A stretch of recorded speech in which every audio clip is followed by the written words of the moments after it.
I caught my wife cheating on me. After I murdered her, she cheated on me again. I heard my wife squealing like a butchered animal the moment I entered our house.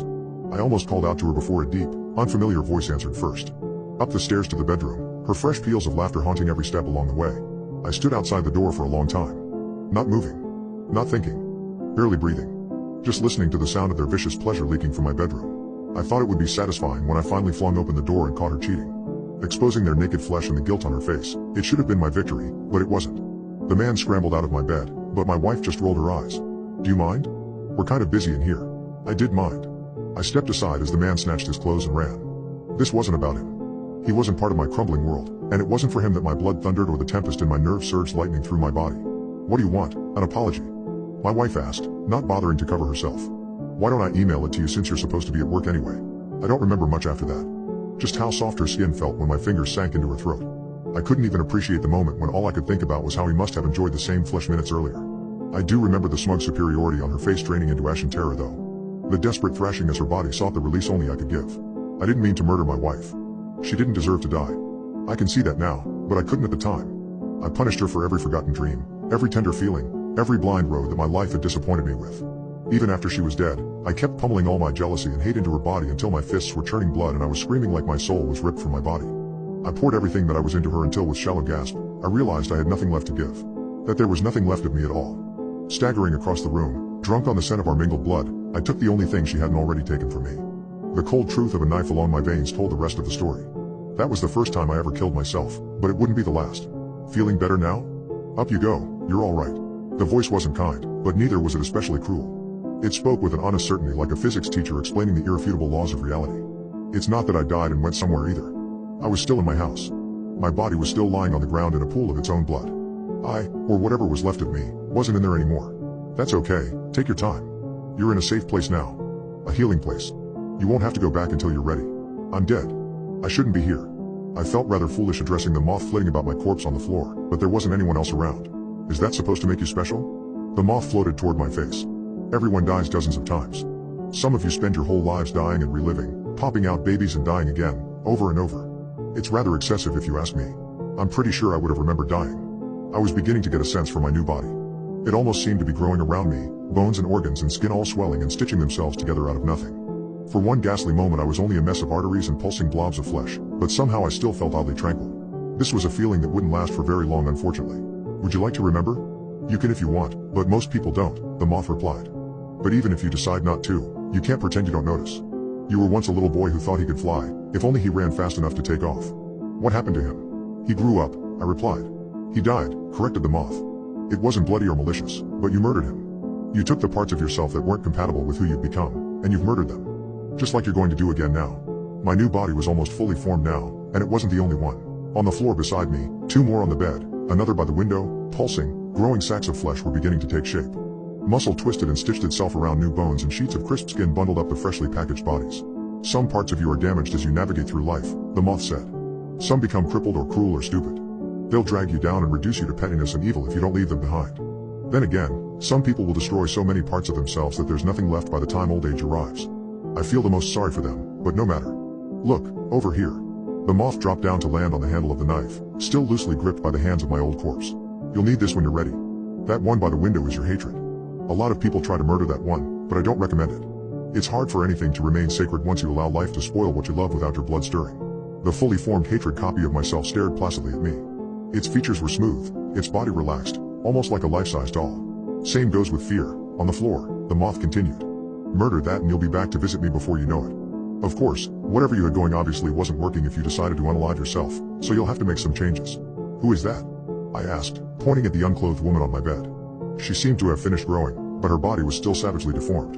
Half of her face sloped downward as though it suffered a stroke, her stomach was bloated and misshapen, and two bulging swollen eyes blinked lazily at me. It's been a hard day for love, the moth conceded. Don't go making any hasty decisions though. That's what brought you here in the first place. None of these unclothed bodies were dead, but they might as well be. They didn't move, hardly drew breath. They just sat there and stared at me, waiting to be murdered or brought back with me, seemingly not caring either way. All those eyes, all those lives, I couldn't take it. I needed air. I got up to walk to the bathroom, regretting it the moment I opened the bedroom door. There were more of them. Along the hallway, in the shower, dozens more out the window, all almost exactly like me apart from the varying severity of their injuries. Some were old, others children. Men and women, all looking at me with my face and my eyes. Some were completely intact, while others were maimed and shredded until they were little more than piles of shattered bones and oozing gore. All staring at me, turning their heads as I moved, silently judging me for every mistake I've ever made to reduce them to this pitiful state. One more thing, the moth followed me as I returned to the bedroom. When you do murder the ones you don't want, please be quick about it. Sometimes they don't like to go quietly. My eyes immediately darted to the knife on the floor. It was gone. I automatically pressed my back to the wall, my new heart lurching in my chest. My eyes scanned the room. Something was different. One of them wasn't here. Of course there's always the chance one of them will get the better of you, the moth drawled on, not showing the least concern. Then you'll be the part that was left behind. I took a hesitant step farther into the room. The door slammed shut behind me. A blur of movement, I barely darted out of the way in time. That deformed stroke face, it was Love. She'd been hiding behind the door when I entered. Now she was lunging again, the knife lighting up the air between us. Stop wasting time, the creature slurred, spit flying from its uneven mouth. We both know it's me one. I fell straight on my butt trying to get out of the way. I turned and began scampering on my hands and knees, flinging myself across the floor to escape from its lurching advance. You think it's my fault, she wailed. Each word felt heavy and deliberate, a mentally deficient person struggling to be understood and growing more frustrated by the second. I didn't do this to you. I regained my feet and faced my adversary. The knife fell again, but I managed to catch her by the wrist. She roared with unintelligible fury as I wrestled the knife from her hand. I almost plunged it into her without thinking. The tortured misery on her face though, on my face, the rejection and loneliness. I hesitated, just for a moment. A moment too long. Hands grappled me from behind, grabbing both of my arms to hold me in place. Two more of the impassive copies, I couldn't tell which, wrestling me onto the bed. I didn't let go of my knife, but it didn't matter if I couldn't use it. The deformed Love was on top of me. Her lips peeled back from her functional side to sink her teeth into my neck.